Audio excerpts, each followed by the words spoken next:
Assalamualaikum warahmatullahi wabarakatuh. Alhamdulillah, segala puji bagi Allah Tuhan semesta alam. Semoga kita selalu dalam lindungannya. Amin amin ya rabbal alamin. Oke teman-teman, sebelumnya bagi teman-teman yang belum kenal dengan saya, perkenalkan, nama saya Ferry Mardodi. Saya mahasiswa Universitas Islam Negeri Sultan Toha Saifuddin Jambi, program studi bimbingan penyuluhan Islam Fakultas Dakwah. Jadi dalam rangka memenuhi tugas akhir mata kuliah keterampilan komunikasi dalam konseling yang diampu oleh Bapak Sandi Masfika MPSI, jadi saya membuat video tentang konseling individual, yang mana video ini sebagai gambaran proses dalam konseling individual. Terlebih dahulu saya menjelaskan bahwa video ini hanya sebagai rekayasa dan sebagai contoh.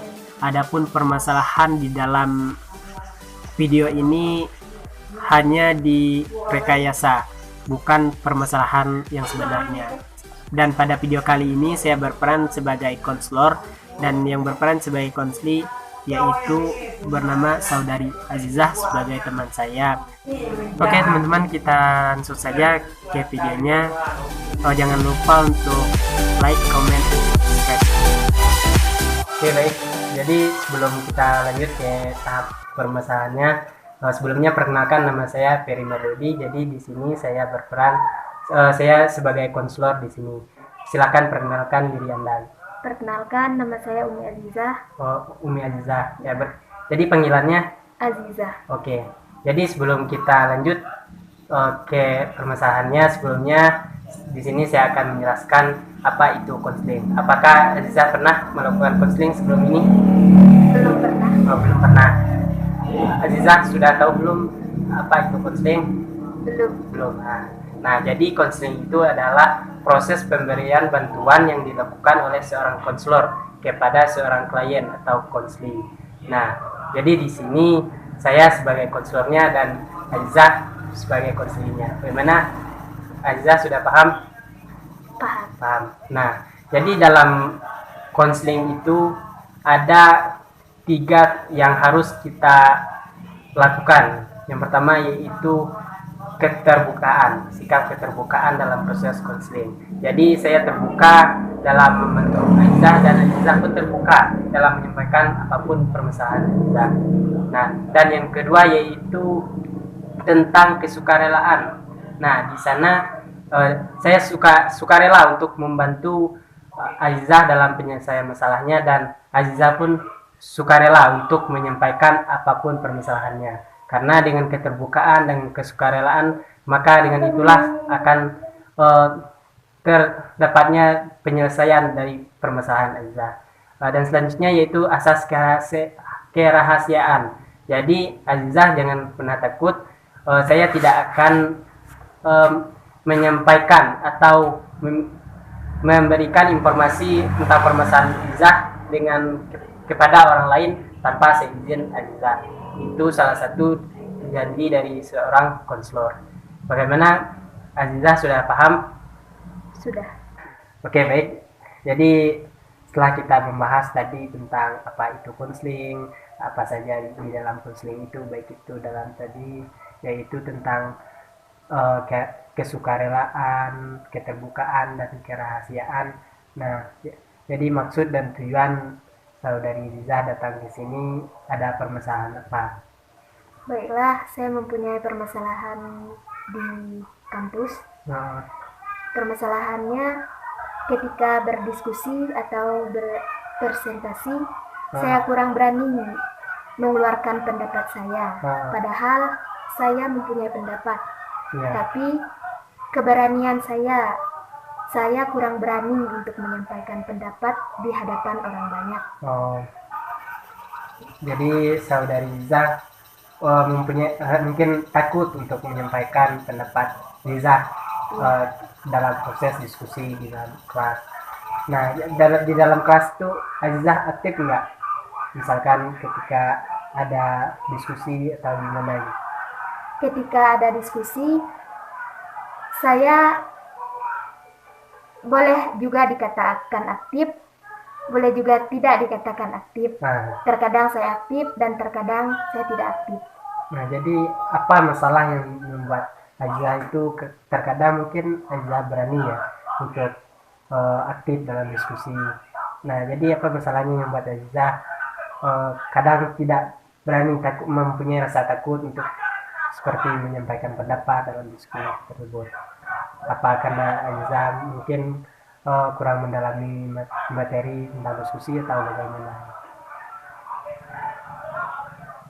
Terkadang ketidakberanian saya untuk menyampaikan pendapat, saya merasa bahwa pendapat saya yang akan saya sampaikan kepada teman-teman itu salah. Oh, berarti Aziza merasa takut nanti yang Aziza sampaikan itu takutnya salah seperti itu. Oke, baik.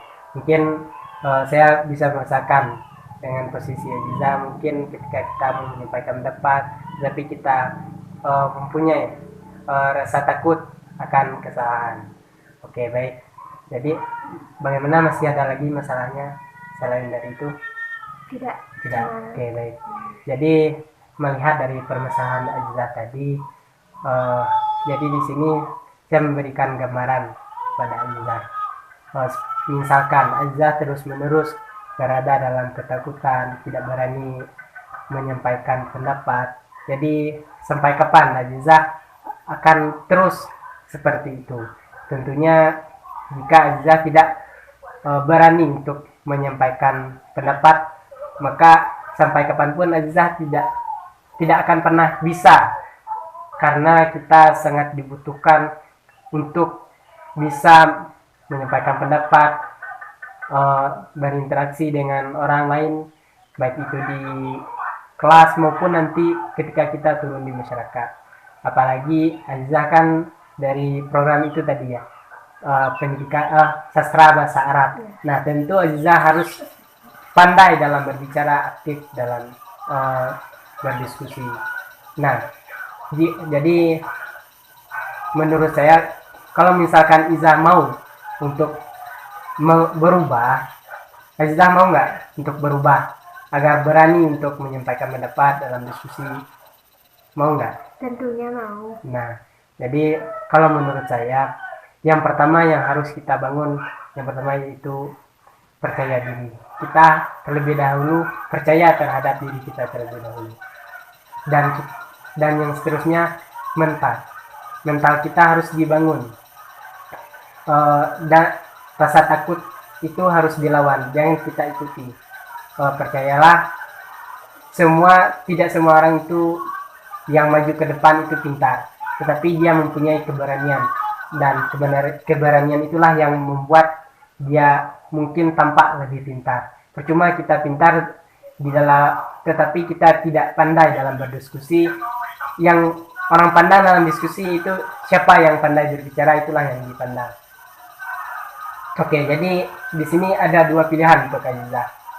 Kalau Aziza tetap mengikuti rasa takut Aziza, maka seterusnya Aziza tidak akan pernah bisa. Tetapi kalau Aziza mau melakukan atau mau memberanikan diri untuk menyampaikan pendapat dalam diskusi maupun dalam hal lainnya, nah, setelah terbiasa nantinya Aziza tidak mempunyai rasa takut lagi dengan seringnya Aziza untuk aktif dalam berdiskusi. Jadi bagaimana? Apakah Aziza mau mengikuti atau terus takut dalam berdiskusi? Saya akan mencoba. Ya, bagus. Nah, jadi Aziza coba, jangan punya rasa takut. Yang penting dalam diskusi kita mempunyai argumen, kita sampaikan, jangan takut salah, karena jika tidak ada kesalahan maka tidak ada kebenaran.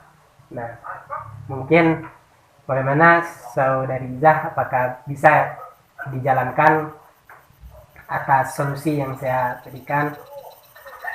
Insya Allah bisa saya jalankan. Nah, jadi Aziza setelah ini mungkin ketika ada diskusi di kampus, aktiflah. Nah, mungkin nanti ada perkembangan atau ada permasalahan, Aziza bisa konsultasi lagi dengan saya. Dan mungkin untuk hari ini